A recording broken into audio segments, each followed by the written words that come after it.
समय 7 मार्च 2014, रात 11 बजे। स्थान कुआलालंपुर इंटरनेशनल एयरपोर्ट। रात का माहौल बेहद शांत था।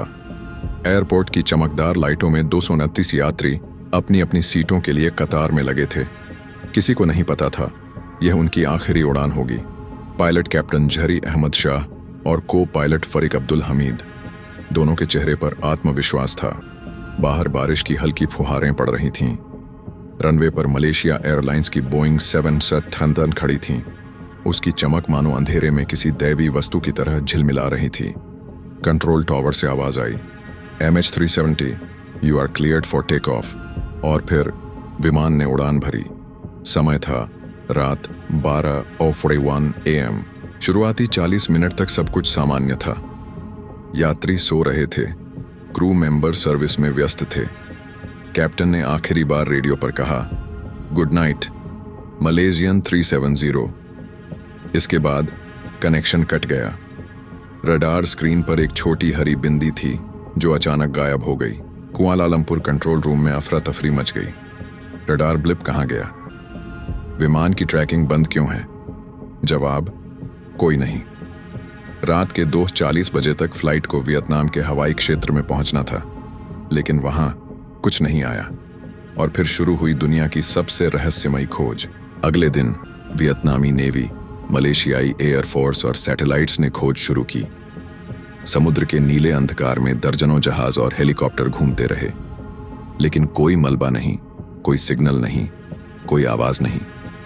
एक सैनिक ने रिपोर्ट दी, हमने कुछ सफेद चमकती चीज देखी थी, लेकिन जैसे ही पास गए वह पानी में डूब गई।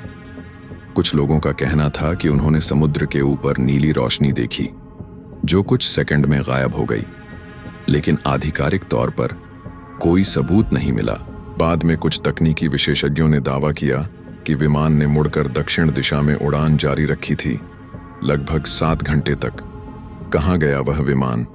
इंडियन ओशन की गहराइयों में या किसी गुप्त स्थान पर उतारा गया?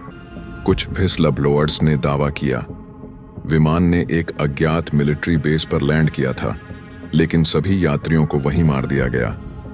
सरकारों ने ऐसे बयानों को अफवाह कहकर खारिज कर दिया, लेकिन रहस्य और गहराता गया।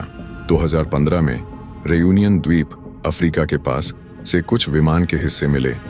फ्रांसीसी टीम ने जांच की, वह टुकड़ा वास्तव में MH370 का ही था, लेकिन सवाल बना रहा, बाकी 228 लोग कहाँ गए?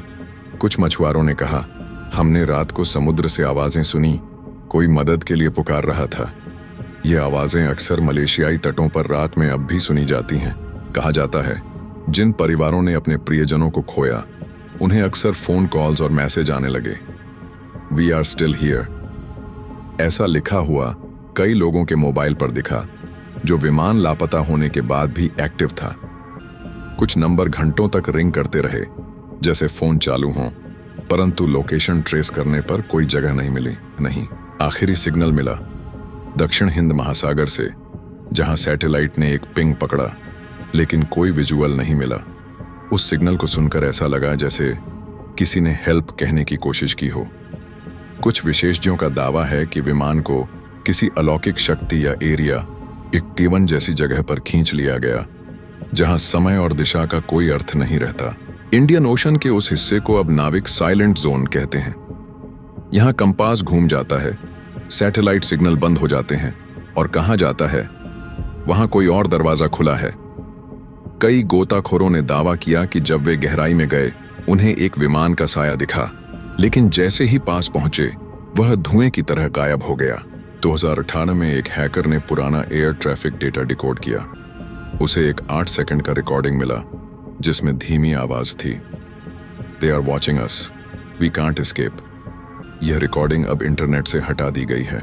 कई अंतर्राष्ट्रीय पायलटों ने बताया कि कभी-कभी रात में इंडियन ओशन के ऊपर एक रडार ब्लिप दिखाई देता है, जिसका ट्रांसपॉन्डर नंबर होता है MH370।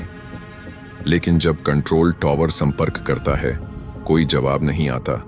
ऐसा लगता है जैसे वह विमान आज भी उड़ रहा है, आत्माओं के पायलट के साथ। आज तक कोई ठोस सबूत नहीं कि MH370 का क्या हुआ।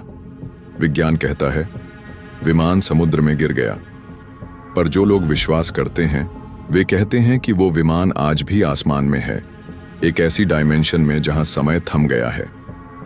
कभी कभी रात में जब हिंद महासागर के ऊपर बिजली गिरती है, कहा जाता है एक साया उड़ता दिखता है, बिना किसी दिशा, बिना किसी मंजिल के, Malaysia flight MH370। Welcome to Cypher X.